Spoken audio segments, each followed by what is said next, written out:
isang panibagong team ngayong September. Praise God. Amen. Ayan, pasensya na po. Tayo ay tumayo ulit. At tayo po ay magbibigay galang po sa salita ng ating Panginoon. Ayan, sabi nga po in the book of Acts, chapter 1, verse 8, "But you will receive power when the Holy Spirit comes on you, and you will be my witnesses in Jerusalem, in all Judea, Samaria, and to the ends of the earth." Amen. Samahan niyo po ako manalangin. Dakilang Diyos, Ama naming sumasalangit, we entrust unto Thee this morning, especially Lord God, sa aming pagbubulay, pag-aaralan yung mga salita. Lord, katapuin niyo po kaming lahat. Bigyan niyo po kami, Lord, ng bukas na puso't isipan para sa iyong mga salita na aming mapapakinggan sa umagang ito. Samahan mo ang iyong lingkod, magamit mo lamang ako, Lord, to preach your word according to your perfect will. And I pray na mataas namin all the more ang iyong pangalan, Panginoong Yesus, sa aming kalagitnaan. Maraming salamat po, Holy Spirit. Touch every lives this morning. At tuloy nga po, Lord, hindi kami aalis mamaya sa lugar na ito, na hindi po kami napupuspos, natututo, at mararefresh na yung mga salita. Muli, sa'yo namin tinataas ang lahat. In Jesus' mighty name, Amen. Malakas na palakpak po sa ating Panginoon. Amen. Sige po, pwede na po tayo maupo. Ayan, align nga po with our theme. Sabi nga po dyan, Christ's power is the answer, multiplying the harvest. Ayan, okay. This morning po, binigyan ko po ng title. Yan, ang ating pong pag-aaralan. Sabi nga po dyan, Empowered to Witness. Ayan, so sabi nga po doon, alam po natin talaga, ito, isang bagay na natutunan ko when it comes to witnessing. Ayan, pagdating po sa pagpapakilala sa ating Panginoong Yesus sa pamamagitan ng ating buhay, is huwag po natin itrato ito as something na responsibility or duty natin as a Christian. Maaring ganon. Pero one thing I learned about witnessing is that unang-una, dapat maging natural part ito ng buhay natin the moment na naging believers tayo. Amen? Ika nga, hindi ito something na parang planado mo, ay mag-witness ako ngayon. Ganyan. Kundi dapat natural itong lalabas sa mga labi natin wherever we are. Not just inside the church, hindi lang dahil may life group, or hindi lang dahil nagtuturo tayo, kundi kahit saan. Kahit simpleng usap-usap, simpleng catching up with your friends, di ba? Or kahit simpleng pagkakataon na ikaw ay makapagsalita. Alam niyo yun, yung every opportunity, it will come naturally sa'yo na mag-share.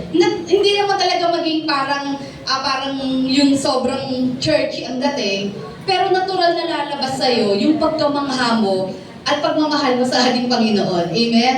Kaya nga po, unang-una, sabi nga po doon, kapag tayo po ay nag-testify about sa ating Panginoon, ayan, hindi po ito, huwag natin iisipin na, Lord, yung parang laging plaplanuhin natin lahat ng bagay. Kasi kung ikaw ay totoong Kristiyano, matik yan sa atin. Amen? Kumbaga, if Jesus is your life, siya ang pinakabuuan ng buhay mo, siya yung mag-overflow sa lahat ng ginagawa mo. Amen? Sa thoughts mo, sa speech mo, sa pamumuhay, most especially. Amen? Bakit naman kasi yung puro Jesus, pero ang layo-layo naman sa buhay natin. Yan ang isang bagay na natutunan ko, na when we witness, ayan, huwag natin itong i-limit kapag merong evangelistic programs, ganyan. Kundi everywhere, kahit saan, pamilya mo, kamag-anak mo, kaklase mo, katrabaho mo. Ayan, the Lord is always giving us the opportunity na i-share ang pag-ibig ng ating Panginoon. But most of all, yan, let us remember na ang pag-witness po or pagpapatotoo tungkol sa ginawa ng ating Panginoong Yesus, it is something na hindi natin magagawa without the power of the Holy Spirit. Amen? Ibig sabihin, maaring magaling ka magsalita, you're a public speaker, di po ba, or maaring ikaw ay magaling mag-marketing, pero hindi assurance yon na you can convince people na, sige, total naman, talent ko ang pagmamarket, talent ko ito, magaling ako magsalita, di ba? Kayang-kaya ko mag-share ng Word of God. Hindi yun eh. Di po ba? Hindi yun yung basis para masabi, or hindi yun ang way para talaga makapag-share tayo or makapag-testify tayo. Especially pag nagre-rely tayo sa sariling kalakasan natin. Diba, minsan iniisip natin na magaling ako magsalita, madali kayang-kaya ko yung gawin. But we should remember witnessing, yan, especially about our Lord Jesus Christ, is different. Yan, saan po? Sa pagmamarket, yan, or public speaking sa mundong ito. Yan, kasi hindi lang ito about knowledge. Hindi lang karunungan ang pinag-uusapan dito, hindi lang talino. Kundi ano po, ang pag-witness po kasi, we need yung pagsama po ng kapangyarihan ng banal na Espiritu Santo. Amen? Bakit? Tingnan niyo po, sa panahon po natin ngayon, sobrang hirap mag-share kung magre-rely tayo on our own. Di po ba? Masyado ng liberal ang mindset ng tao ngayon. Sobrang daming opinions, sobrang daming philosophy, sobrang daming principles sa mundo. Everywhere yan. Manood ka sa internet, sa YouTube, sa TikTok, andyan lahat yan. And it can influence yung isipan ng mga tao. Kaya kung sasabihin natin, madadaan natin to sa karunungan lang, or human intelligence lang, hindi po ganun. Kailangan talaga natin ng pagsama, pagkilos ng banal na Espiritu Santo in order for that person or para ang mga tao po ay tunay na maranasan nila na totoo si Jesus. Amen? Yan. So, hindi ito madadaan sa pamarketing, yan, public speaking, though it can help, di po ba, para mas ma-relay ng maayos yung message, pero iba pa rin talaga ang pagkapuspusan at pagsama ng Espiritu Santo. Amen? Kaya sabihin mo sa katabi mo, you are a witness. Witness ka. Di ba minsan iniisip natin, hindi ako pwede dyan, hindi ako pwede mag-share about sa Lord, bahala na sila yung magaling magsalita. Hindi naman kailangan magaling magsalita. Sabi mo nga sa katabi mo, hindi naman kailangan magaling magsalita. Minsan kung sino pa yung magaling magsalita, yung pa yung di ba? Minsan magaling magsalita pero malayo naman sa totoong laman ng puso, di po ba? Hindi kailangan na magaling magsalita because we should remember ang nag-e-empower isang Panginoon. Amen? Through the Holy Spirit. Okay, basahin ulit natin. Acts chapter 1, verses 6 to 9. Sabi nga po doon, simulan ko sa verse 6. Ayan. Then they gathered around him and asked him, Lord, are you at this time going to restore the kingdom to Israel? Ayan, so kausap po nila dito ng mga disciples si Jesus. At sabi, ang nasa isip pa rin nila during this time, nung mga panahong ito, is yung pagiging hari ni Jesus sa mundo. Ang sagot po ng Panginoon, He said to them, it is not for you to know the times or dates the Father has set by His own authority. Verse 8, ano po ang sabi sa verse 8? But, yung verse po natin, you will receive. Ayan. Anong sabi po doon? You will receive power. Yan, nasa slide po natin yan. When the Holy Spirit comes on you. Ayan, sabi po ni Jesus, antayin nyo muna, sinasabi niya, tatanggap kayo ng kapangyarihan mula sa Santong Espiritu. And, anong sabi po ni Jesus? After that, you will be my witnesses. Verse 8 po yan. You will be my witnesses in Jerusalem, in Judea, Samaria, and to the ends of the earth. Amen? And after He said this, He was taken up before their very eyes, and a cloud hid Him from their sight. Ayan, so ito yung time na bago siya mag-ascend. Ayan, bumalik sa kalangitan, sinabi niya sa mga disciples na antayin niyo muna. Antayin niyo ang banal na Espiritu Santo. Ibig sabihin, mayroon kayong vision. Pero, hanggat wala ang Santong Espiritu, huwag muna kayong kikilos, huwag muna kayong gagalaw. It's like saying, magfe-fail kayo sa mga gagawin nyo without the empowerment of the Holy Spirit. Amen? At sabi nga doon, you will receive power. Sabihin ulit natin, power. When the Holy Spirit comes on you. At saka sinabi ni Jesus, you will be my witnesses in Jerusalem, Judea, Samaria, and to the ends of the earth. Kung iintindihin po natin yung verse na yan, mabigat po ang mandato ng Panginoon. Tama po ba? Hindi biro yan. Kung iisipin natin, base sa karunungan natin bilang mga tao, iisipin natin, ang hirap yan Lalo na yung mga disciples. Kasi most of Jesus' disciples ay hindi naman mga aral. Most of them, some of them are fishermen, some of them ay mga, agriculturist lang. Wala silang alam. Hindi sila mga teachers, hindi sila mga nag-aral ng Torah. Wala silang alam doon. Mga listeners lang sila. So isipin niyo po, nung mga time na yun, nung sinabi to ng Panginoon sa kanila, naiisip na nila to, hirap yan Sabi, Jerusalem. Sa Jerusalem pa lang, hirap na mag-share. Judea, Samaria, and to the ends of the earth. Ibig sabihin, lilibutin ang buong mundo. Ibabahagi nila ang mabuting balita patungkol kay Jesus.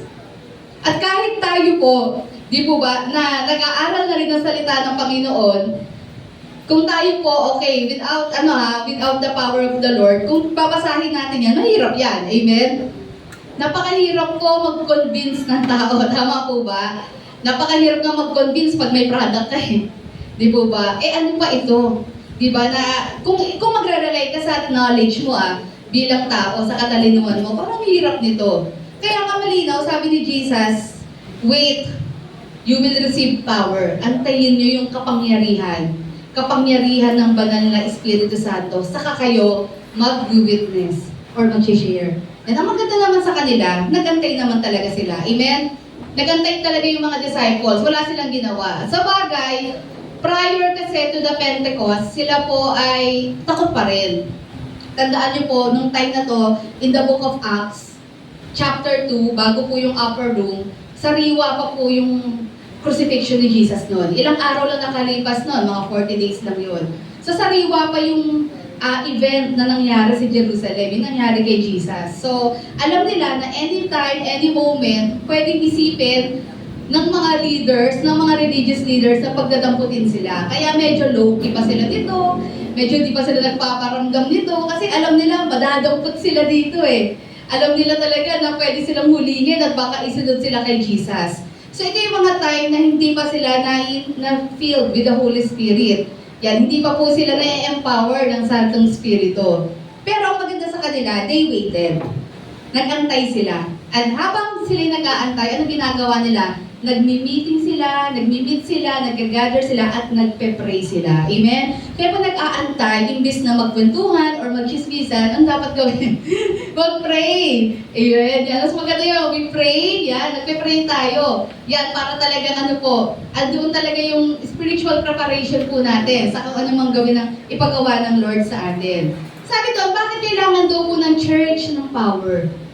Yan. Kasi yun nga po, unang-una, marami pa pong tao ang hindi pa po nakakakilala sa ating Panginoon. Tulad nga po na sinabi ko kanina, mahirap pag-share about kay Jesus kung hindi tayo sasamahan ng Lord. Amen? Kung hindi tayo sasamahan ng Banal na Espiritu Santo. Ang bawat taong tumanggap at kumilala sa Lord, hindi po yan tumanggap dahil magaling yung convincing power mo. Tumanggap po yan because it is the Holy Spirit Himself who convicted that person. Amen? Yan, tayo po ay naging instrumento lamang ng Lord na maging channel po tayo ng kanyang mga salita. Pangalawa, ito po, bakit kailangan ng church, ng power? Kasi meron tayong tinatawag na nominal Christians. Ito yung hard truth. Pag sinabi nating nominal Christians, ito yung mga Kristiyano sa religion, Kristiyano sa pangalan. Pero, sabi nga doon, walang kapangyarihan. Bakit? Kasi unang-una, walang pagbabago ang buhay. Ayan, ibig sabihin, yung sinasabi is totally opposite sa kinikilos at sa mga prinsipyo. The church needs power because hindi tayo pwedeng manatili sa ating old self. At the same time, sharing about the love of Jesus Christ. Amen? But ito yung malungkot na katotohanan na marami pa rin Kristiyano na Kristiyano lang sa pangalan, pero hindi sa gawa. And that is the reason kung bakit nakikriticize ang church.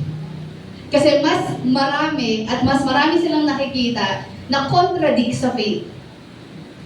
Amen? I hope na maging eye-opener ito sa ating lahat na yung pagiging Kristiyano natin is not just a religion, hindi lang ito fellowship, na dapat mas lalo sa labas, mas lalong ipakita natin na talagang si Jesus ay totoo sa buhay natin. Hindi nadadaan lahat sa magandang pananalita. Because kung magandang pananalita, maraming magaling magsalita. Pero walang kwenta ang magandang pananalita kung ang buhay naman ay hindi sumasang-ayon sa pananalita. Amen? Yan, matatawagan lang tayong hypocrite. Diba? Napakapangit pag sinabihan ng hipokrita ka. It means hindi talaga nakikita ang Lord sa buhay natin. And mind you, hindi lang ito para sa mga manggagawa ng Lord.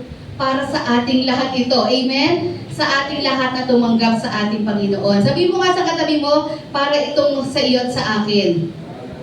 Kasi minsan isipin natin, hindi naman ako worker ng church at ako'y uma-attend lang naman. Kumbaga, hindi na siguro to big deal. Ako yung taga-kinig lang naman sa church. Hindi ganun.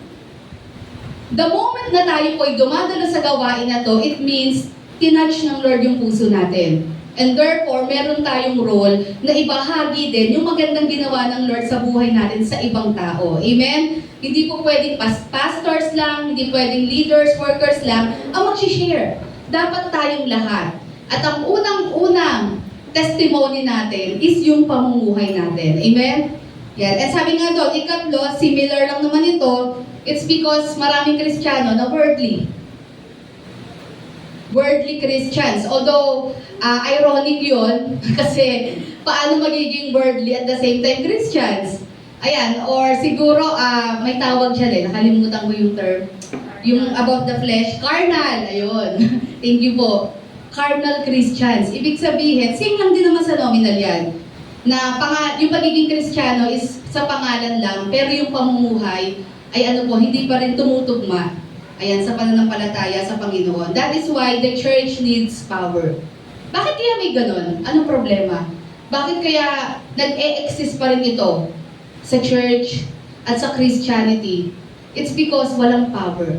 It is possible na hindi talaga totoong napuspos ng Santong Espiritu or hindi talaga totoong na born again. Because ang totoong na born again, imposibleng walang pagbabago sa buhay. Amen? Hindi totally, pero may makikita tayong improvement or growth sa pamumuhay. Amen? Kung meron talaga nag-e-exist ito, it's because maaaring hindi naman talaga totoong tinanggap ang Lord. Kaya walang power. Amen? At ito ang kailangan ng church. Hindi natin pwedeng magawa yung pinagagawa ng Lord to share the gospel kung hindi tayo empowered ng Holy Spirit. Amen? Hindi natin ito pwedeng madaan sa talento natin sa mundong ito. Iba ito. Ayan, we're talking about spiritual things. We're talking about the extraordinary. Thus, we need extraordinary power to do that. Amen? Na alam natin manggagaling lang sa ating Panginoon. Sabi nga doon, the church is called not just to bring, ayan, sabi sa slide natin, not just to bring people to the church, but to disciple and teach them to obey with all they are. Amen? Ito po kasi yung mandato ng Lord eh. Balikan niyo po yung Matthew 28. Ano po ang sabi ng Lord? Sinabi ba ni Jesus na mag-share lang tayo? Then tapos na, okay, basta i-share mo na lang. Hindi po ganun. Ano po ang sinabi sa Matthew chapter 28? Go therefore and make disciples. Disciples. Hindi lang po iyan hindi lang po converts. Disciples. When we say disciples, ibig sabihin, they are following the footsteps of Jesus. Sabi doon, make disciples of all nations, baptizing them in the name of the Father, of the Son, and of the Holy Spirit. Ano bang sabi sa kasunod? Teaching them to obey. Ibig sabihin, hindi lang sila basta babahaginan o tanggapin mo lang si Jesus, hindi ka na maiimpyerno. Yan na ang kasagutan sa iyong tanong. Tapos na. Ibig sabihin, tanggapin ko lang pala si Jesus, then I can go on with my life as long as I know I accepted Jesus. Hindi eh. Dapat yung pagtanggap kay Jesus, may kasunod yun. Dapat may unti-unting pagbabago yun. Yun yung bunga ng totoong pagtanggap sa Panginoon. Kaya sabi ni Jesus, huwag lang mag-convert, kundi make disciples. And sabi doon, turuan niyo silang sumunod. Ibig sabihin, sumunod sa salita ng Panginoon. Hindi lang basta sila makikinig, matutuwa, maiiyak, then after that, walang impact yung salita. Ibig sabihin, upon listening, upon reading the Word of God, there will be conviction. There will be a desire to obey. At alam niyo, mahirap yon. Mahirap mag-disciple. Amen? Hindi biro po talaga yon. And that is the reason why we need the power of the Holy Spirit. Kasi in the first place, hindi tayo gagawa nun. Alam niyo, ang kailangan lang naman talaga sa atin sumunod eh. Sabi mo nga sa katabi mo, pagsunod. Sa totoo lang, sa Christian faith, pagsunod lang naman talaga ang kailangan eh. Minsan natatakot tayo mag-share. Ang dami natin kinatatakutan sa buhay natin. Takot tayo ma-reject. Diba? Takot tayo mapagtawanan. Minsan, yun na lang yung nilalagay ng kaaway sa atin para hindi tayo maging kagamit-gamit sa Panginoon, eh, no? Yung mga takot na yan. Nakakalimutan natin, balikan natin tong Acts chapter 1 verse 8. and ng Matthew chapter 28. Napakalinaw sa Panginoon na ano po, hindi tayo nag-iisa dito. Ang hinihingi ng Lord, gawin natin yung pinagagawa niya. Sumunod tayo sa Kanya. Then the rest, sino ang gagawa? Holy Spirit. Amen? Kaya nga, when a person accepted Jesus, hindi yung credit sa'yo. It is the work of the Lord. Kumbaga, naging channel, naging instrumento lang tayo ng ating Panginoon. Kaya kung iniisip natin, I cannot speak, takot ako, nag-i-stutter ako. Yung mga disciples, marami sa kanila ganun. Hindi rin naman sila matatalino, hindi sila magagaling. But look, they turned the world upside down for Jesus. Not because of them, but because they were filled with the Holy Spirit. Because they obeyed. Kaya sabi ko, hindi ka rin naman mapupuspos, kundi ka rin susunod. Amen? Gusto mo mapuspos ka ng Santong Espiritu, may empower ka, pero wala kang ginagawa. Hindi ka nag-step forward. So minsan, iniisip natin, hindi ako ganito magaling, pero kailangan mo lang sumunod. Kailangan mo lang magsalita. Then leave the rest to the Lord. Siya na ang bahala sa atin. Marami akong kwento sa mga ganyang experiences ko talaga sa buhay ko. Na alam niyo yun, na minsan may mga pinaghandaan ka, ganyan. Pero nung moment na nag-share na ako, yan na sa mga life group, sa mga funeral service, life group, Bible studies, iba na nag-share ko.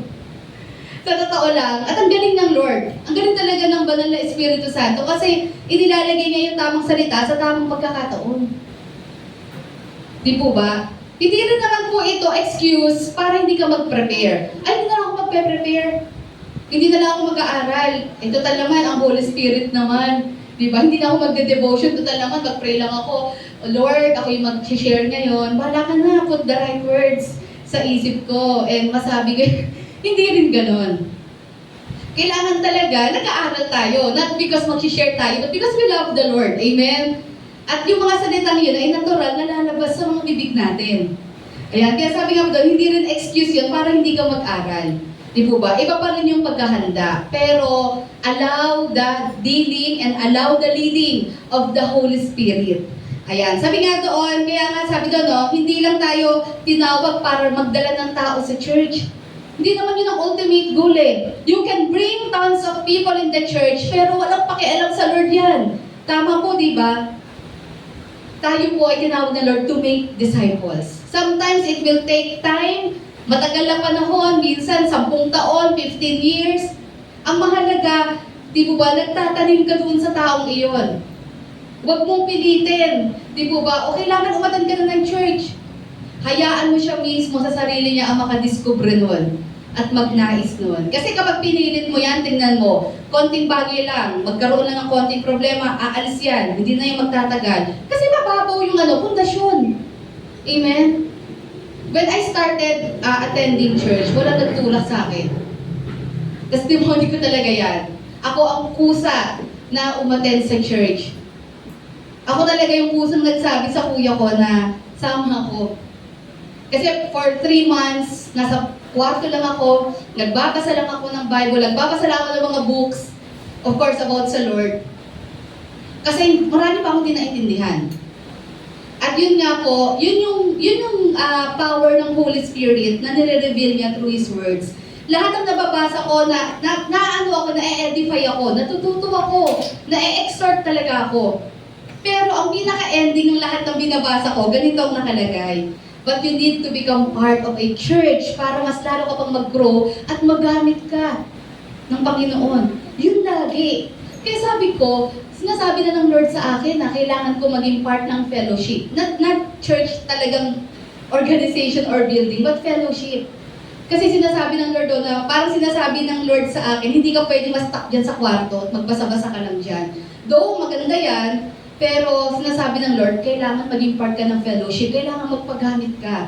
Kailangan mo pang mag-mature, mag-grow. At para mangyari yun, kailangan mo ng fellowship. Kailangan mo ng mga mature Christians who will guide you, who will lead you. Di po ba? Lalo na nung time na, hindi naman masyado maano pa yung internet nun eh. 2004. Hindi pa masyadong ma-internet nun. Wala pa masyadong mga details. talagang pagbasa, basa ka talaga doon, libro, yun na talaga mga resources mo, di ba? Bible, ayan, yung makapal pa na Bible ang gamit ko, kasi wala man akong Bible eh. Yung makapal na Bible ng Catholic pa ang gamit ko. Nakuha ko lang doon sa estante namin. Tapos may mga books doon, books ng kuya ko yon. Yan, kasi siya yung unang naging Christian sa amin, pinagbabasa ko lahat yun. Kasi ako eh. Ako. Then yun nga, ang pinaka-conclusion lahat nun, kailangan mo umattend ng church. So yun, nag-decide ako. Walang tumulak sa akin, yung kuya ko doon, tinulak, hinila. Ayan, talagang pusa ako nagsabing parang ready na ako. Then yun na yun, doon nagsimula ang lahat. Amen? Hindi ko po decision lahat yun. I know that is the power of the Holy Spirit leading me kung ano yung mga step by step na dapat kong gawin. Amen? Ibig sabihin, kung totoong Christian ka, totoong na born again ka, ililid ka ng Lord. Amen? Hindi ka mai-stop dyan sa buhay mo na yan. Kundi, ikaw, magkakaroon ka ng joy sa lahat ng mga bagay patungkol sa Lord. Amen? At mawawala unti-unti yung joy mo sa mga bagay patungkol sa mundong ito. Two things. Sabi nga po doon sa verse 8, unang-una is the outpouring of the Holy Spirit. Anong sabi dyan? But you will receive power when the Holy Spirit comes on you. At alam niyo kung paano nagkaroon ng fulfillment ito? Agad-agad in Acts chapter 2, verses 1 to 4. Ito na po yun. Sabi dyan, when the day of Pentecost came, they were all together in one place. Sama-sama sila. Suddenly, a sound like the blowing of a violent wind came from heaven and filled the whole house where they were sitting. They saw what seemed to be tongues of fire that separated and came to rest on each of them. Verse 4, all of them were, ang sabi dyan, filled with the Holy Spirit and began to speak in other tongues as the Spirit enabled them. So dito makikita natin, di ba, mula sa pagkatakot, from fear to power. Makikita po natin dyan. Sila po, bago po mangyari itong infilling of the Holy Spirit in Acts chapter 2, sila po yung nabubuhay sa takot. Takot sila. Kasi nga, sariwa pa yung kamatayan ni Jesus dito eh. Sariwa pa yung mga pangyayari doon sa Jerusalem. Kaya noong mga time na to, wala silang ibang magawa kundi mag-antay, mag-pray, magsama-sama, magpalakasan. Palakasin, encourage yung isa't isa na wag kang bumigay, wag kang ganon. Malamang yun ang ginagawa nila kasi sila nagkakaintindihan doon, sila lang yung mga Kristiyano pa noon. Remember, 120 people in the upper room. Malamang malaking lugar ito kasi 120. Hindi ito basta bahay lang, dami nun. Although noong time na yan, konti yun. Yung population na yun. Konti pa lang mga Kristiyano nun. And of course, wala pa silang power. Di ba, inaantay pa nila yung promise ni Jesus. Yung verse 8, Acts chapter 1, verse 8. Yan, at sabi nga doon, noong mga time na yan, nagtatago sila. But they are waiting and they are praying. And they are, pinapalakas silang isa't isa. And then, nangyari na nga po yun, Acts chapter 2, verses 1 to 4. At nangyari pa yon nung day of Pentecost. Ibig sabihin, ito po ay Festival of Pentecost sa Israel. At napakarami pong tao ng mga time na yan. Isa daw po ito sa mga festival ng Israel na napakaraming tao. Kasi ano to 40 days after the Passover. Yan, ito yung tinatawag nilang Wheat Festival. Kaya ibig sabihin, lahat ng mga Hudyo from different parts of the world ay nagkakaroon ng pilgrimage sa Jerusalem. Nag-uuwian sila lahat sa Jerusalem. So isipin niyo po, coincident ba yan? No. Yan ang timing ng Lord. Ito yung sinasabi ng Panginoon. At sila po ay nagpe-pray sa upper room, then came the Holy Spirit.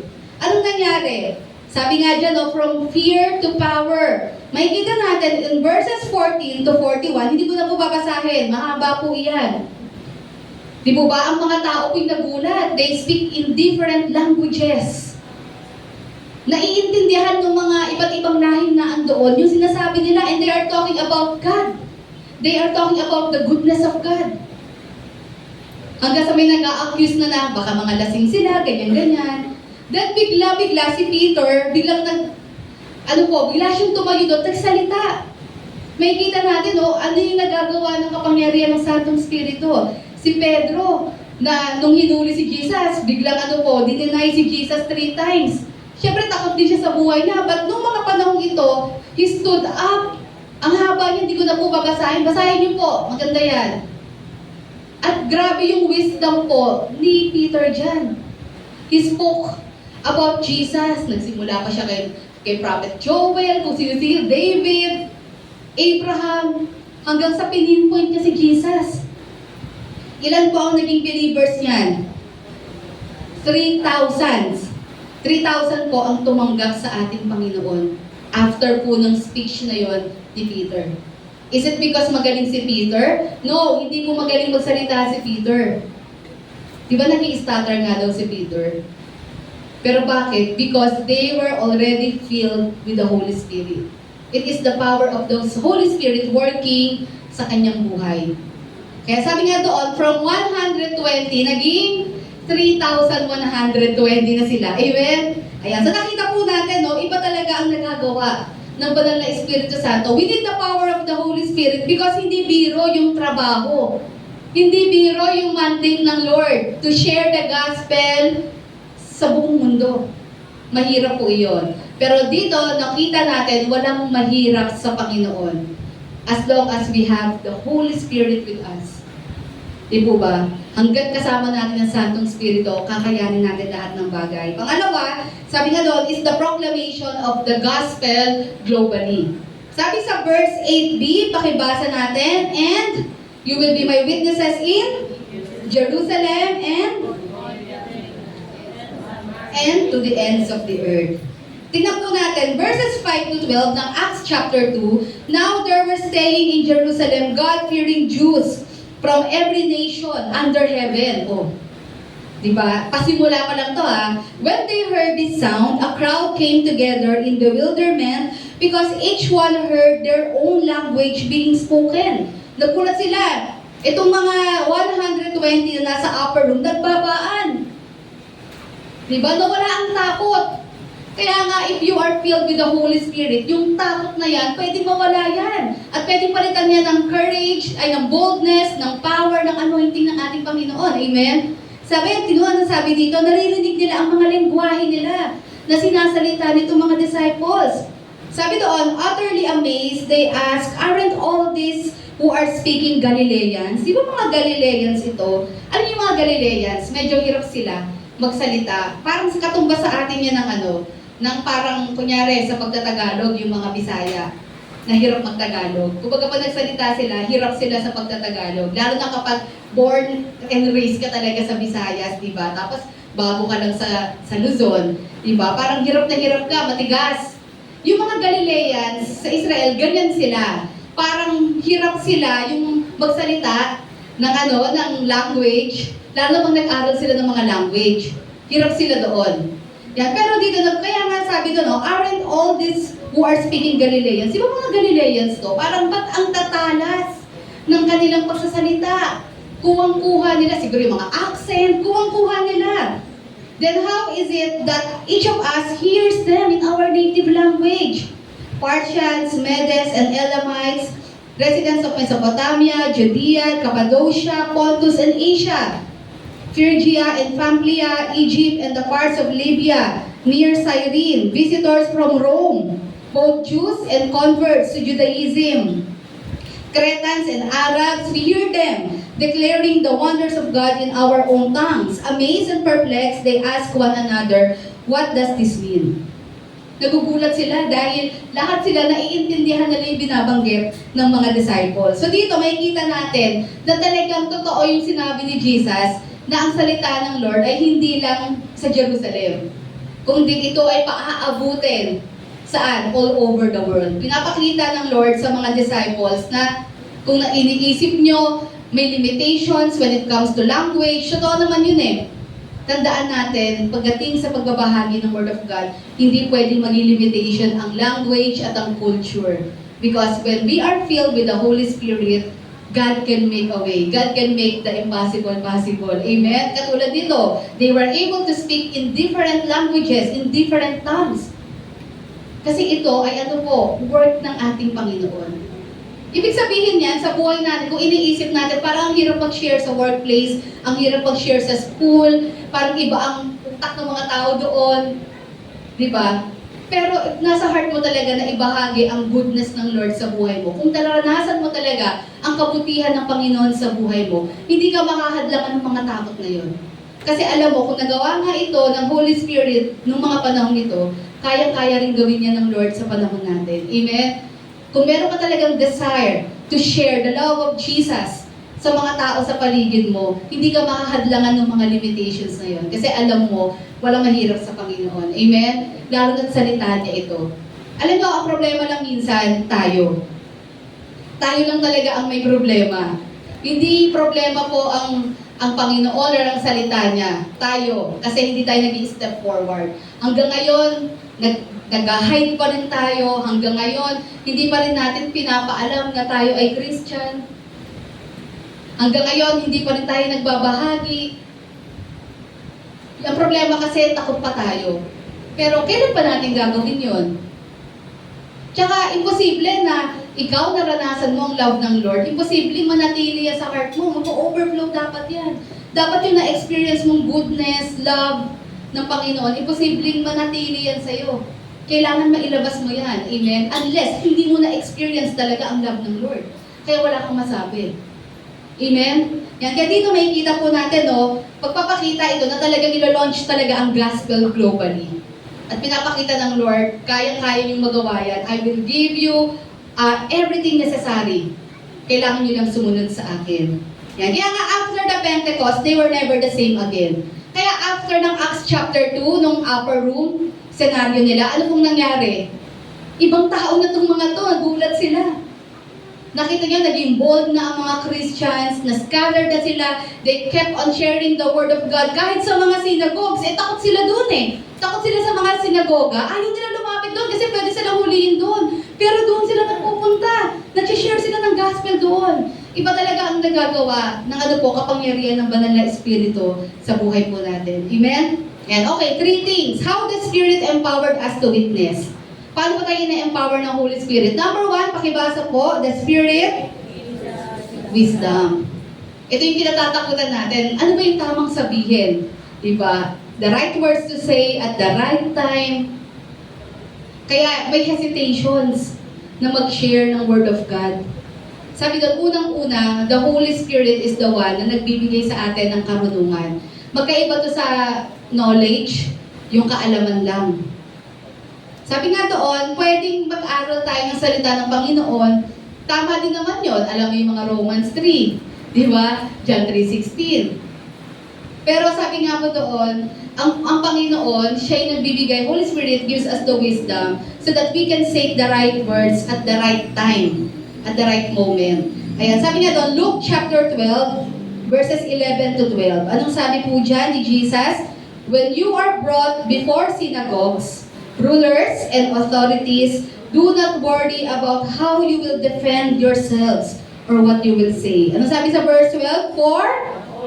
For the Holy Spirit will teach you at that time what you should say. Nabigyan ka ng pagkakataon to share your faith.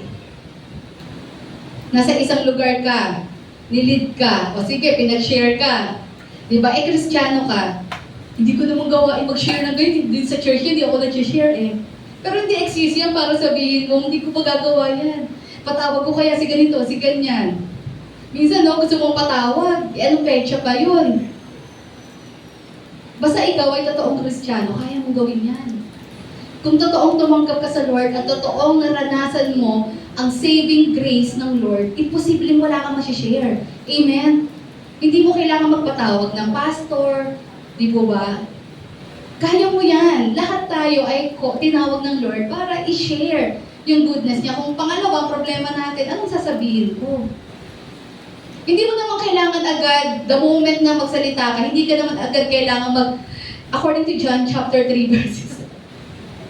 Alam niyo yun? Kasi akala nila, pag sinabing witnessing, maglalabas ka na ng Bible verse, todo hanap ka sa cellphone mo, nasa yung Bible Gateway app ko, hanap. Alam niyo po, one thing na natutunan ko sa pag-witness, sabi ko nga kanina, di ba, na dapat natural to sa buhay natin. Hindi to parang assignment na, nandito ako sa school, dapat Although okay naman yun, na dapat may ma-sharean ako dito. Pero may timing din lahat ng bagay. Amen? Tatimingan mo rin lahat ng pagkakataon. Hindi mo naman kailangan, yung opportunity kasi or yung platform, hindi naman kailangan antayin kang tumayo sa harapan and this is it. Pwede naman kasing one-on-one yan. Pwede nga mag-share via social media. Diba? There are a lot of platforms wherein you can share your faith. Napakarami na sa panahon na ito. Mas malawak nga yung reach ng social media. Lalo na kung marami kang followers. Take advantage mo yun. Maraming naniniwala sa'yo, marami kang followers eh. So why not use that para sa advantage ng kaharian ng Lord? Diba? Imbis na puro meme ang sinishare mo, although minsan okay din may mga meme-meme na ganyan, yung mga nakakatawang meme. Pero as a Christian, pwede ba? Huwag naman meme lagi. Diba? Mag-share ka naman ng Word of God. Diba? Parang wala kang makitang trace ng pagka-Christian eh. Kasi puro meme. Diba? Kailangan ko sabi ko, okay din yun. Balansihin mo buhay mo. Pero, ipakita mo, gamitin mo yung platform mo. Gamitin mo yung voice mo, di ba? Every opportunity to share the gospel. At alam niyo, sabi ko nga, hindi mo naman kailangan humarap sa maraming tao. Pag nag-share, hindi naman kailangan marami ang makikinig agad sa'yo. Pag may kaibigan kang humingi ng advice sa'yo, yun, grab the opportunity. Siyempre, wag mo naman dalihan agad na nag-share siya ng problema niya, ganyan. Alam mo kasi, nag-quote ka na agad ng verse, yung kasalanan, ganyan. Timingan mo din, may ka ng wisdom sa Lord. Diba? Sabi ko nga, hindi all the time quote ka ng Bible verse. Lalo sa mga taong walang ka-idea about Bible. Hindi ka nila maintindihan. Alam niyo ang pinakamaganda? Magsimula ka muna, of course, kung naghihingi ng advice sa'yo, edi advisean mo siya, i-guide mo siya, then unti-unti, mag-share ka. I-share mo yun sa buhay mo. Diba? I-share mo anong nangyari sa'yo, and ano yung ginawa ng Lord sa'yo. Nga sabihin mo, alam mo, ako ganyan din ako, pero salamat sa Lord, bagamat andyan pa rin yung problema, pero iba talaga kapag meron kang Panginoon sa buhay mo. Kaya, simulan mo doon. Pag sinabing witnessing, hindi naman kailangan agad magko-quote ka ng verse. Then after nun, di ba? After mo siyang sharean, pwede ka magsabi, gusto mo pag-pray lang kita. O, wag mo naman masyadong pakahabaan. Tapos wag ka naman, alam niyo yun, minsan ilulugar mo din lahat ng bagay. Ako nag-pray ka sa school, ang ingay-ingay mo doon. Narinig ka ng iba. Alam mo, simple prayer, okay na yun. After nun, share mo siya ng Word of God. Pwede kang mag-message sa kanya, mag-PM ka sa kanya. Gusto ko i-share ka sa'yo kasi para maano ka naman. Diba, lumakas naman ang loob mo. Unti-untiin mo ganun. Yan. Alam niyo, ganun lang yun. Ang witnessing kasi ganun. Amen? Kumbaga maging natural sa atin na ibahagi sa kanila na in every life's problem, all we need is Jesus. Alam niyo yun? And kung iisipin natin, paano ko gagawin yun? Kaya nga, the Spirit will give us wisdom. Sabi ni Jesus sa mga disciples, darating yung time, haharap kayo sa mga sinagoga. Haharap kayo sa mga authorities, sa government. At syempre, mga disciples yan, hindi naman marurunong yan, mga unschooled yan. Ordinary men. Di po ba? Anong laban nila sa mga aral ng mga taga-synagogues? Anong laban nila sa mga Romans? Pero anong sabi ng Panginoong Yesus? Sabi, huwag kayong mag-alala kung paano yung i-defend yung sarili nyo. Anong sabi niya? For the Holy Spirit will teach you at that time what you should say. Amen? Naranasan niyo na ba yun? Ako marami na akong instances na ganyan. Di po ba? Na, alam niyo yun, parang itong araw na to wala talaga ako sa mood. Ito, Christian na ako Parang wala ako sa mood talaga mag-share or ganyan na nag-work pa ako sa labas. Then all of a sudden may lalapit sa akin. Then nararamdaman ko talaga. Alam mo yung parang habang nag-share siya sa akin, may something within me nagsasabing hindi ka makakatulog pag hindi mo nasabi yan. Naramdaman niyo yun? Yun na yun Yun na yung inkling ng Holy Spirit sa'yo. Ibig sabihin, sinasabi ng Lord, pagkakataon mo na ito, this is the moment. Tapos alam niyo, kahit wala ka sa mood nung time na iyon, magugulat na lang ako kung ano-ano na yung na-share ko sa Kanya, na ibahagi ko sa Kanya. Di po ba? Na ibig sabihin, ang Panginoon, pwede siyang kumilos sa anumang pagkakataon, anumang oras. Kailangan ready tayo na na magpagamit sa Kanya. Yan, sabi nga doon, sabi nga po doon, when we share the gospel, ang Holy Spirit po ang nagpupuno sa atin ng mga tamang salita sa tamang pagkakataon. Ayan, sabi ko nga po, madalas pag ako po yung nag-share, minsan, kunyari, ito talagang Bible study or may mga pupuntahan, ayan, talagang prepared ako. Siyempre, nagpe-prepare ka rin. Kailangan may outline ka rin. Ano bang isi-share mo dito? Ano bang event? Birthday ba ito? Funeral ba ito? Kasal ba ito? Iba-iba yan eh. Or get together lang ito. Or may sakit. Iba-iba kasing mga senaryo yan. So, siyempre, dapat prepared ka. Dapat meron ka rin talagang kahit pa paano na ihanda. Pero madalas po, pag napunta ako sa ganun, hindi ko nasusunod yun. Ano kung bakit? Yun yung wisdom na binibigay ng Holy Spirit sa atin na hindi kasi akma yan eh. Nagugulat na lang ako, there are verses na naku-quote ko na matagal ko nang hindi naalala yung verse na yun, pero na-quote ko. Na parang, nasabi ko yun. Pati mga kwento sa Bible. Then after nun, saka na lang ako ma-amaze na ang galing talaga ng leading ng Lord. Diba? Marami akong instances na ganyan sa Bible study. Yan, nung dalaga pa ako. Napakarami kong ganyang cases talaga na naghanda ako, totally prepared, meron pang ABC ako, di ba? Pero hindi ko nasunod yun. Ang ending, sinara ko talaga yung notebook ko. Iba yung leading ng Lord. At ang galing ng Lord, yun talaga yung akmang salita sa oras na iyon. Amen? Pero yun nga, mag-prepare ka pa rin. Sabi mo sa katabi mo, mag-prepare ka pa rin. Si Peter po yung example natin ng Spirit-filled wisdom during the Pentecost. Acts chapter 2 verse 14, ito na po yun. Sabi nga po doon, then Peter stood up with the 11, raised his voice, and addressed the crowd. Fellow Jews, di ba? Nagulat ka kay Peter, bigla siyang tumayo doon. Hindi siya nag-alinlangan. Si Peter takot siya sa ganung mga senaryo at una, pangalawa, hindi siya magaling magsalita. Bigla siya nagsalita doon. He stood up with the 11 disciples, raised his voice, and addressed the crowd. Fellow Jews, and all of you who live in Jerusalem, let me explain this to you. Listen carefully to what I say. Then the list goes on. Hanggang verse 41, ang daming sinabi ni Peter. Makikita mo talaga yung wisdom ng Lord. Ang dami niyang binanggit doon, ang dami niyang kinote doon. Dahil ba matalino si Peter? Remember, Peter was also unschooled. Hindi rin siya nakapag-aral. Pero nung time na nagsalita siya, it is as if para siyang mga religious leaders. Ang dami niyang alam, kasalita ng Panginoon. At sabi nga doon, pangalawang scenario, Acts chapter 4, verses 8 to 12. Ito na yung sinasabi ni Jesus na darating yung time, makaharap kayo sa mga sinagog. Pumunta sila sa sinagog ni James, di po ba? At sabi nga doon, because may pinagaling silang, yung lame man, yung beggar. Actually, nagpunta sila sa synagogue because Hudyo sila eh. Nagpunta sila doon to pray. Pero yun nga, may nakita silang beggar doon na crippled din and pinagaling nila in the name of Jesus. At nakita ng mga religious leaders, ano yan, ganyan. Nagkaroon ng commotion doon. Then sabi nga doon, Acts chapter 4 verses 8 to 12, si Peter na naman to. Then Peter, ano sabi dyan? Filled with the Holy Spirit, said to them, rulers and elders of the people, if we are being called to account today for an act of kindness shown to a man who was lame, and are being asked how he was healed, then know this, you and all the people of Israel, it is by the name of Jesus Christ of Nazareth, whom you crucified, lakas ng loob, no? But whom God raised from the dead, that this man stands before you healed. Jesus is the stone. Nag-quote pa siya.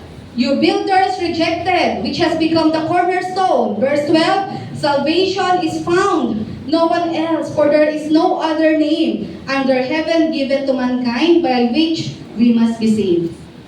Lahat po yan si Peter po yan. Napakalayo doon sa Peter pre-Pentecost. Amen? And what is the secret? Na hindi naman dapat maging secret? Because he was filled with the Holy Spirit. Amen? Thus, the Lord put the right words sa kanya. Hindi lang po yung tamang salita, hindi lang po yung wisdom, but even yung courage na sabihin yun. Yan. Kaya sabi, after nga yan, di ba nakulong sila? Ayan. Kaya sabi nga doon, number 1, the Spirit gives us wisdom. If you don't know what to say, if you don't know what to do, then sabi nga po doon, ask the Lord for wisdom and let the Holy Spirit guide us.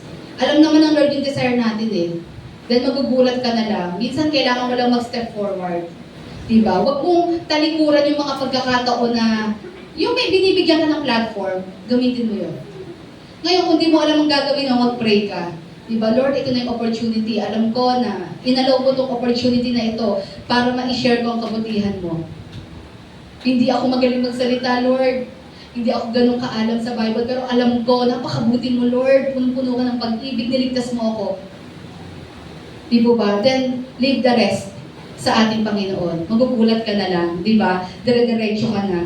Umpisa, sabi mo pa, 1 minute lang po ito. Sabi mo, no? Pero after nung nakita mo, 10 minutes ka na pala nagsasalita.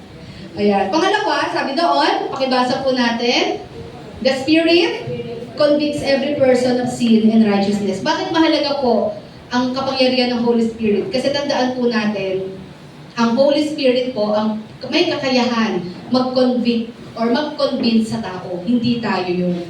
Ibig sabihin, kahit magaling ka magsalita, di ba, organize yung thoughts mo, organize yung outline mo, organize yung pananalita mo, maganda lang yung speaking voice mo, it won't matter. Di ba? Kung hindi naman talaga i-convict ng Holy Spirit yung puso ng mga taong iyon. Kaya nga every time we share the gospel, hindi talaga natin alam kung sino doon ang totoong tumanggap sa Panginoon. Ang mahalaga, mag-share ka lang dyan. Di po ba? Ang mahalaga, sabihin mo yung dapat mong sabihin, then let the conviction, ipagkatiwala mo yun sa Holy Spirit. It is not your task. Basta tumayo ka, pag sinabi ng Lord, tumayo ka, buksan mo ang bibig mo, mag-share ka, just do it. Just obey the Lord. And yung pagko-convert, yung mga tao na tatanggap sa Lord, iwan mo na yun sa Lord. Bahala ng Holy Spirit doon. Amen? Yan. Sabi nga dito, no, John 16:7-8, nevertheless, I tell you the truth. Sabi ng Panginoon, it is to your advantage that I go away. For if I do not go away, the Helper will not come to you. Sino tinutukoy niyang Helper dyan? Holy Spirit. But if I depart, ayan. Kaya nga takot yung mga disciples kasi wala na si Jesus. Baka ngayon bumalik na siya sa langit, tayo na lang dito. Ito yung sinasabi niya na huwag kayong matakot kasi kung ako man ay babalik na doon sa Ama, diba? Darating ang Helper. Pag umalis ako, hindi kayo maiiwang mga orphans dito. Darating yung Helper, darating si God, the Holy Spirit, na makakasama nyo. Nakasama natin hanggang ngayon. Sabi doon, but if I depart, I will send Him to you. And when He has come, ano sabi dyan? He will convict the world of sin and of righteousness and of judgment. Kaya sabi doon, no amount of preaching, pleading, yan ay yung makakapag-convict ng kasalanan. Ibig sabihin, kahit magsisigaw ka dyan, di ba? Kahit mag-iiyak ka dyan, hanggat hindi kumikilos ang Holy Spirit sa puso ng taong iyon, lahat yon ay baliwala sa Kanya. Diba? Hindi ko naman sinabi na huwag kayong umiyak or huwag kayong mag-preach.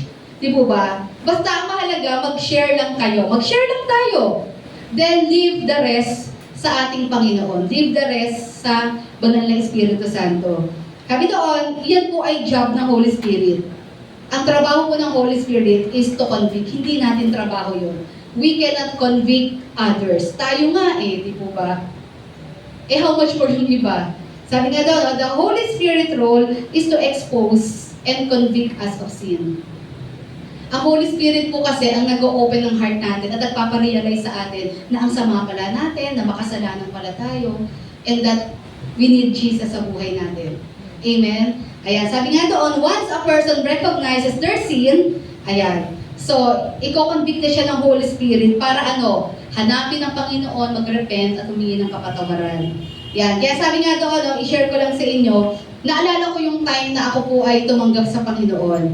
Ayan. So, sabi nga doon, as someone po na talagang totally ignorant, alam ko talaga, ignorant ako sa mga bagay patungkol sa Diyos. Alam ko may Diyos, but hindi ako nagbabasa ng Bible, di po ba? Hindi ko gawain yan. Kaya nga, na-share ko na to many times, yung school na pinasukan ko is Catholic school yun, takot na takot ako sa religion subject.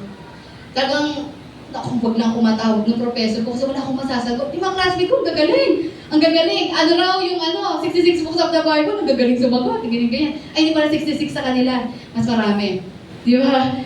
Ang gagaling. Ako, kung alam nyo lang, talagang matutunaw na ako doon. Kakatago ko talaga. Ako, wag na ako matawag dito. Di ba? Tapos, sino yung ganitong disciple? Sino yung ganyan? Kasi religion Imagine, from first year to fourth year college, meron pa rin kami religion. Di ba? Talagang na-master ko yun eh. Hanggang nagme-majors na ako nun ha. Puro science subjects na ako ng 4th year. Pero, meron pa rin religion.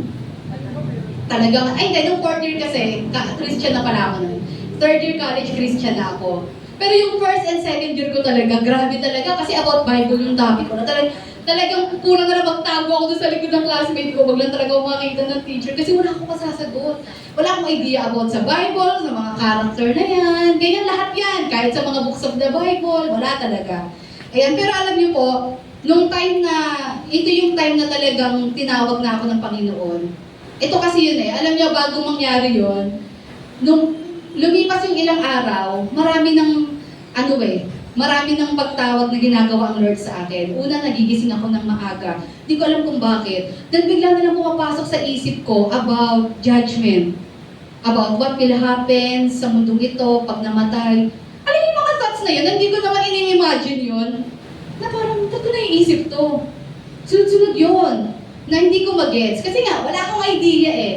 Yan, about judgment, na parang about paano pag namatay, saan pupunta, may langit at impyerno ba? Lahat yan. Nagigising ako kasi hindi ako makakatulog kasi iniisip ko na yan. Tapos hanggang sa dumating yung time nga na may napanood ako, then sinabi ko talaga sa kuya ko noon, sinabi ko tong words na to walang nagturo sa akin. Talagang biglang nanonood ako, nagpe-pay attention ako. Gabi na yun eh, dapat patulog na ako kasi may klase pa ako kinabukasan maaga. Pero na-stuck ako doon kasi TV pa lang noon, hindi pa usong cellphone. Yung pala yung mode of entertainment noon. Na-stuck ako doon sa TV, nanood talaga ako, wala antok ko eh. Nasabi ko talaga sa kuya ko yun, ano dapat kong gawin para maligtas? Sinabi ko yun, na hindi ko rin alam kung saan nanggaling yun. Parang feeling ko, ito na yung moment na sinasabi ng Lord, this is it. Na parang yung lahat ng nangyari sa'yo in the past few days, ito yun. Dito kita inililid. Sabi ko, anong dapat kong gawin? Sa kuya ko talaga. Eh, hindi ko naman alam yung mga thoughts, yung mga wordings na ganyan. Wala akong alam dyan. Wala nga akong alam sa Bible eh. Tinatalikuran ko yan, iniiwasan ko yan. Sabi ko, anong dapat kong gawin para maligtas? Diba, akalain nyo, masasabi ko iyon. Tapos, yung sagot naman ng kuya ko, tanggapin mo si Jesus. Talagang diretso rin naman yung kuya ko bilang Panginoon tagapagligtas ng buhay mo. So, syempre, at first, hindi ko pa dun nag-gets gaano yun. Pero after noon, kung ako'y pumunta na sa kwarto, nag-pray ako. Hindi ko alam paano. Hawak ko yung Bible na nakuha ko doon sa estante, yung makapal na Bible, hindi ko rin alam saan magsisimula. Basta nag-pray na lang ako, Lord, wala akong naintindihan. Pero ang nasabi ko na lang parang, spare mo ko, tulungan mo ako. Yun, doon nagsimula yun. Do you think yun ay something na tao lang? No! Kaya alam ko talaga, kapag talagang it is your time, talaga imposibleng hindi mo talaga mararamdaman yung prompting ng Holy Spirit. I know it is the Holy Spirit na talagang kumikilos sa akin. After na nag-pray ako, hindi ko alam, nakatulog akong umiiyak. Kasi wala talaga akong idea ano ba sasabihin ko sa Lord, ano ba itatawag ko sa kanya, hindi ko nga alam. Lord, actually yung Lord hindi ko alam yun, Jesus, Diyos, wala talaga akong alam. Ganun ako ka-ignorante. Yan. At sabi ko nga po, yun nga, bago mangyari iyon pala, yun nga sabi ko, nanaginip ako, nagigising ako. Tapos may mga tracts pala sa bahay, pakalat-kalat. Siguro, style yun ng kuya ko. May mga Bible tracts doon, binabasa ko. Natutuwa naman akong basahin. Parang, pero wala siyang walang effect sa akin. Parang after nun, okay, alis na ako. Yan. Pero after nung pangyayaring nung gabing yun, nung nabasa ko ulit yung mga tracts na yun, iba na yung nadulot sa akin, lumiwanag na ang lahat. Okay, alam ko na kung bakit itong mensahe nung pamphlet patawag ko. Itong pamphlet na to, na-gets ko na. Alam niyo yun? Kaya sabi ko, lahat pala yan, Holy Spirit talaga ang gagawa niyan. Alam niyo, hindi mo pwedeng pilitin ng tao. Ang tao, that all you can do is to share the gospel, and of course, ipakita mo talaga si Kristo sa buhay mo. Then darating yung time, yung taong iyan, tatawagin niya ng Lord. Yun yung nangyari sa akin. Kaya nga po, lahat ng nangyari sa akin, walang nagtulak sa akin. Sabi nga doon, not only does the Holy Spirit convict sin, but leads us to righteousness. Hindi lang po kinokonvict tayo ng Holy Spirit sa kasalanan, kundi kinokonvict niya rin tayo sa mga bagay na tama. Tinuturo niya rin sa atin yung mga dapat nating gawin. Ayan, sabi nga po doon, yan. Kaya nga after natin tumanggap sa Lord, paano natin nalalaman kung ano yung mga bagay na dapat at hindi natin dapat gawin? Di po ba? Sabi nga doon, no, once ang isang makasalanan daw po, nagising ang kanyang soul, yan, nagising na yung kaluluwa mo, na-realize mo yung pangangailangan mo, sabi nga doon, the Holy Spirit will point us, kanino po, sa ating Panginoong Yesus. Ayan, at ano po ang instrumento po ng Holy Spirit? Ano po ang instrument ng Holy Spirit? Para tayo po ay patuloy pang makakilala sa Kanya, yung salita niya. Word of God. Amen? Ito po yung nagiging instrument niya. Ito po yung binasa ko after. Ayan. Nagsimula ako sa book kasi hindi ko talaga mag-gets paano magbasa ng Bible. Pangalawa, ayaw ko ipaalam sa kuya ko kung ano may nangyayari sa akin. Medyo may pride pa, no? Yan. Siyempre, work in progress yan eh. Medyo may pride pa ako sa kuya ko. Ayaw ko ipaalam sa kanya. Pwede ko tanongin, paano ko magsisimula? Ayan, pero ang ginawa ko, ano muna ako kasi sabi ko, nahiya ako malaman ng kuya ko. Kasi persecutor ako ng kuya ko, by the way. At taga-persecute ako, taga-sumbong sa mama ko. Tingnan niya si kuya, gabing-gabi, ay, si Marcel. Hindi ko pa wala ako nagkukuya doon.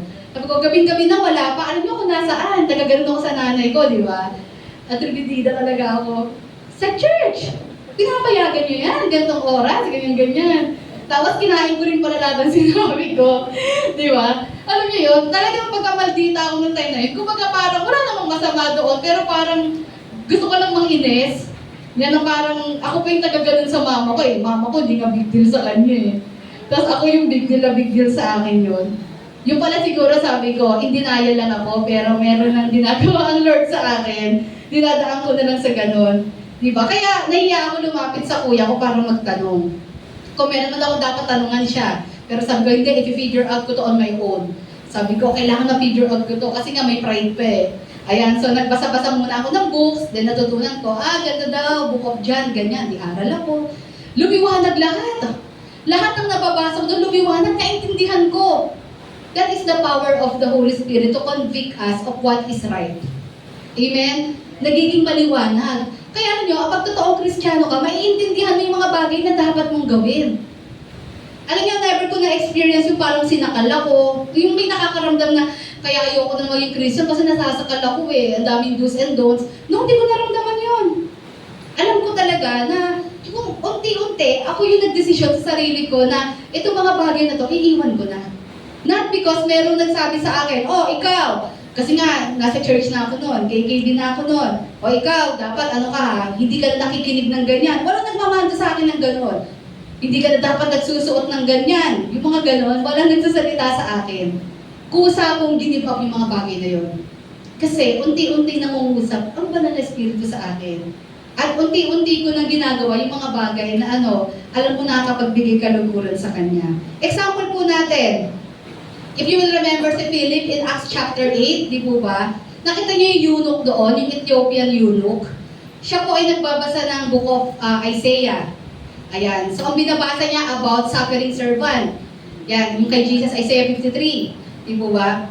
Ang problem doon, napabasa niya yon, may desire siya, pero hindi pa niya fully naintindihan yon. Dahil anong ginawa ng Lord kay Philip? Kinonvict siya, Philip, puntahan mo yon.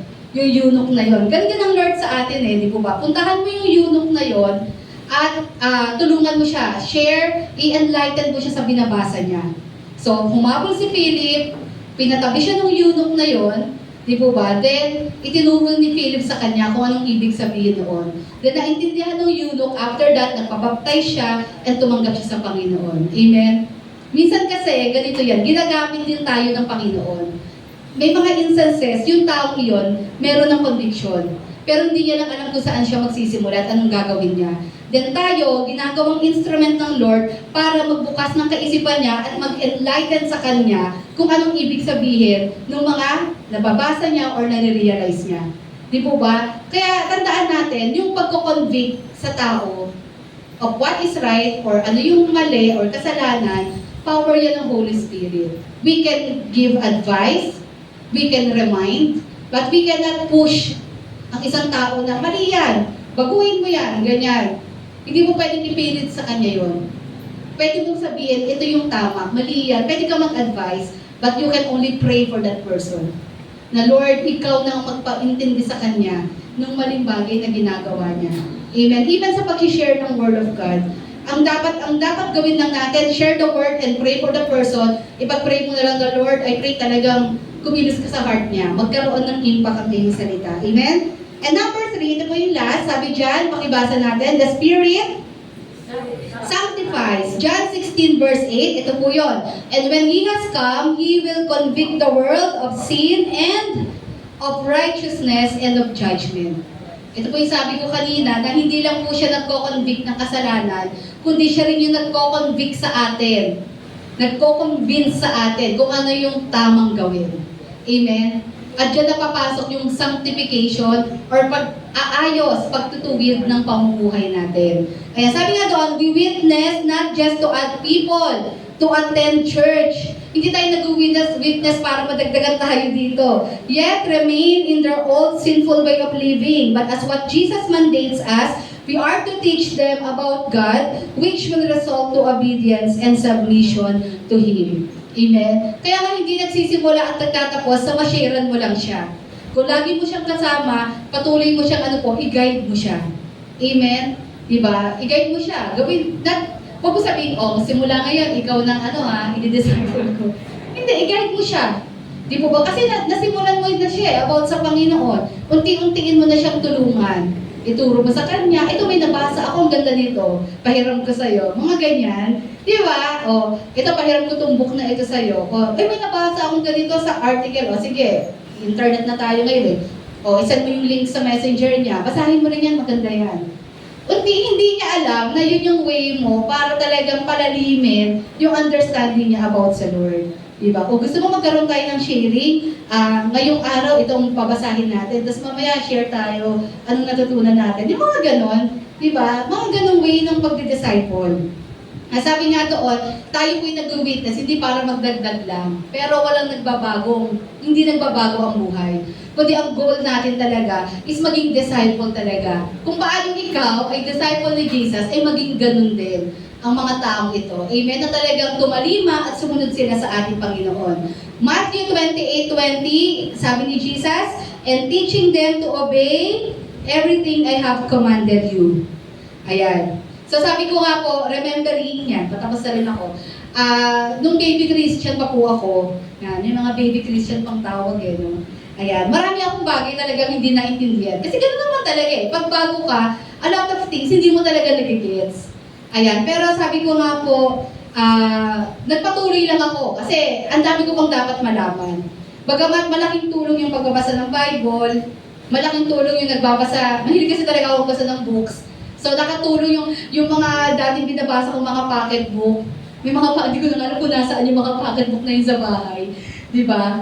Ayan. Hindi ko na siya yung hilig ko doon, na-divert na dito. Nag-e-enjoy na ako. Buti na lang nung kuya ko, hilig, bumili ng mga libro. Ayan, napamana hanggang ngayon sa amin, nandun sa bahay namin. Ayan, so, ang mahal kasi niya nung araw, mga 700, mahal na yan nung early 2000. Wala akong pera pang bilhin niyan. Yung kuya ko may work na siya noon. So, nagbabasa ng libro, ayan, nakakatulong yon. Then ito yung nakita kong pinaganda ng church. Naturuan ako kung paano talaga mag-devotion, saan ako magsisimula when I read the Bible, at marami pang bagay. Diba? Natutunan ko ang ministry, natutunan ko na tayo pala ay gagawing instrument ng Lord, magpapagamit sa Panginoon yan. Kaya ito yung halaga ng fellowship.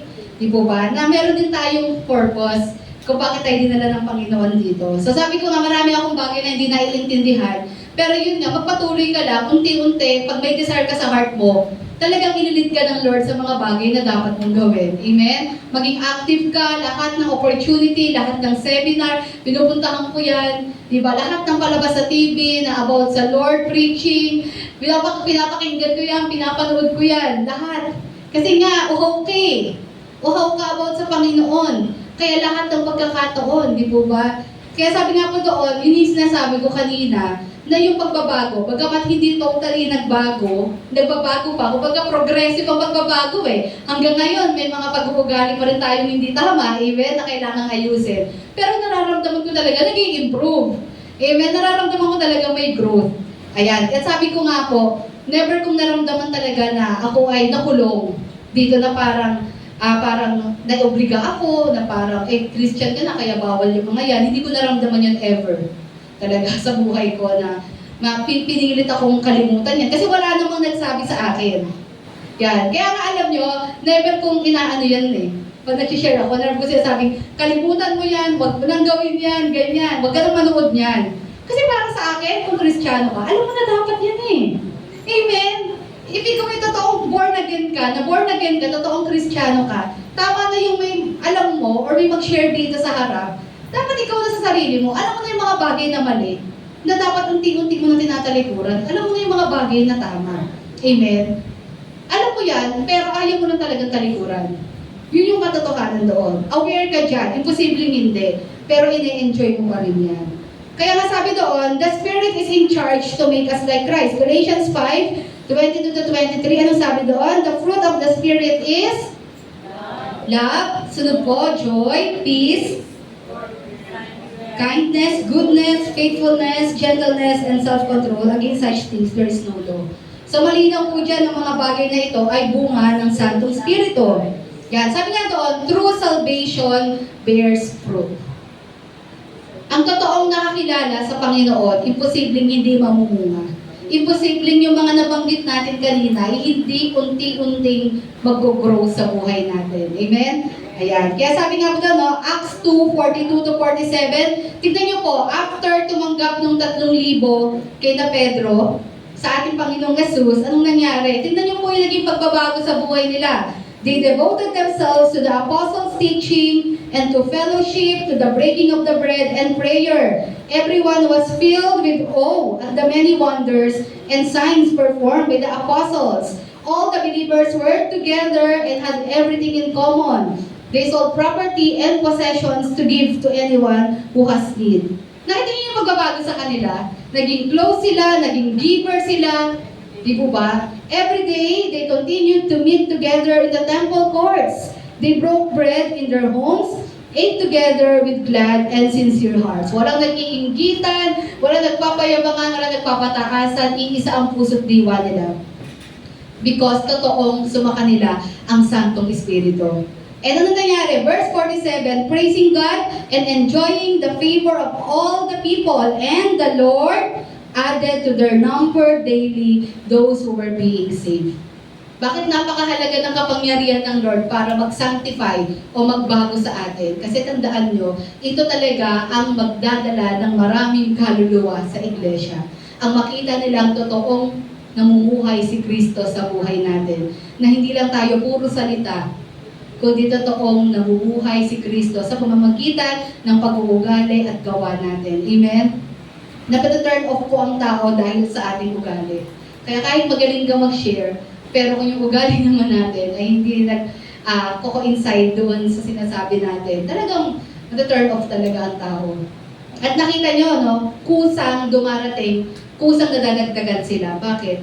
Kasi hindi lang yung power to preach the word, but even yung power ng ng new life ay talaga nakikita sa kanila. Amen? Kaya kung meron man po, as I end ngayong umagang ito, kung meron man pong perfect preaching and testimony sa atin, yun po yung buhay natin. Amen? Ayan, so it will follow na lang po yung pag-share natin ng salita ng Panginoon. Kailangan totoong makita nila sa buhay natin ang Panginoong Jesus. Tayo po'y tumayo, sabi nga po doon, as we end, ayan, the mandate is huge and seems impossible, but Jesus made a promise that all we need to do is to believe and obey, and He will do the rest. Through the power of the Holy Spirit, whom He promised will be with us. Amen? Mahirap po yung mandato ng Lord. All nations. Pero sabi nga po doon, ang kailangan lang natin gawin, sumunod. Kahit sino ka, worker, leader, uma-attend lang. Huwag mo sabihin uma-attend ka lang. Christian ka. So, you can share, you can witness about Jesus sa iyong buhay. Ibahagi mo yan sa mga taong nasa paligid mo. Praying for opportunity na maibahagi natin yan. Kaya nga sabi nila, so what's hindering us from sharing the gospel? Anong naghihinder sa iyo? When we have the Holy Spirit na mag-empower sa atin. Amen? Anong naghihinder kung alam natin, andyan ang Santong Espiritu na magbibigay ng kapangyarihan sa atin na ma-accomplish lahat ng ito. Amen? Sabi nga dyan, start with your family, yung Jerusalem mo. And pangalawa, sa iyong Judea, ano po yan? Community, workplace, schools, Samaria, enemies. Ayan, kasi magkaaway yan yung mga Hudyo at mga Samaritans. Diba? Even yung mga enemies, hindi mo kasundo. Pray for them. Ayan, and to the ends of the earth. Ibig sabihin, kahit sino, tao, regardless of race, di po ba, regardless of language, culture, color, bahagian natin ang salita ng Panginoon. Amen? At huwag tayong matakot because kasama natin ang Lord until the end of time. Matthew 28:20b, panghawakan natin yan. Sabi ni Jesus, and surely I am with you always to the very end of the age. Amen? Yan, let us pray sa umagang ito. Dakilang Diyos, maraming salamat po for reminding us of your goodness and of your love na araw-araw nararamdaman namin sa aming mga buhay. And tulungan niyo rin po kami, Lord, na maging normal part ito ng pamumuhay namin na maibahagi ito. Malaman ng ibang tao kung gaano kakabuti sa aming mga buhay. Huwag namin itong itrato na assignment. Huwag natin itrato ito na responsibilidad lang namin. But help us, Lord, na gawin ito ng may kagalakan sa aming mga puso. Lord, tulungan niyo po kami maging sensitive sa leading mo, Panginoon, sa bawat opportunity na maibigay niyo po sa amin upang maibahagi niyo yung salita. Lord, alam po namin, Panginoon, na you can use any form of platform para maipakilala namin the very reason kung bakit kami, Lord, empowered, kung bakit kami punong-puno ng pag-asa, kung bakit kami punong-puno ng kapayapaan at kagalakan, at maibabahagi ka namin, Panginoon. Give us the right words, Lord. Give us the desire, Panginoon. Kung meron man sa amin na hanggang ngayon ay nagkukubli pa rin, natatakot pa rin, hindi pa rin nag-step forward to share our faith sa family namin, sa mga kaibigan namin. Lord, tanggalin niyo po ang takot na ito. Just like the early church, na pinalitan mo ang takot nila ng kapangyarihan, Panginoon. And Lord, we pray na, Panginoon, maranasan namin yung empowerment mo sa aming mga buhay. Magkaroon kami ng courage to share your goodness sa aming mga buhay. Hindi lang po sa pananalita, but higit sa aming pong kilos at paggawa. Salamat po sa umagang ito, Panginoon. And ang dalangin lang naman po namin na, Lord, mabigyan ka namin ng kaluguran at malaman ng maraming tao that there is hope in you. That salvation is through your name, Lord Jesus. At tunay nga po maging epektibo kaming instrumento mo, Panginoon, na maipaalam pa ito sa maraming tao. Salamat po sa umagang ito. We entrust everything unto you. Sa pangalan niyo po, Panginoong Jesus. Amen. Manatili po tayo nakatayo.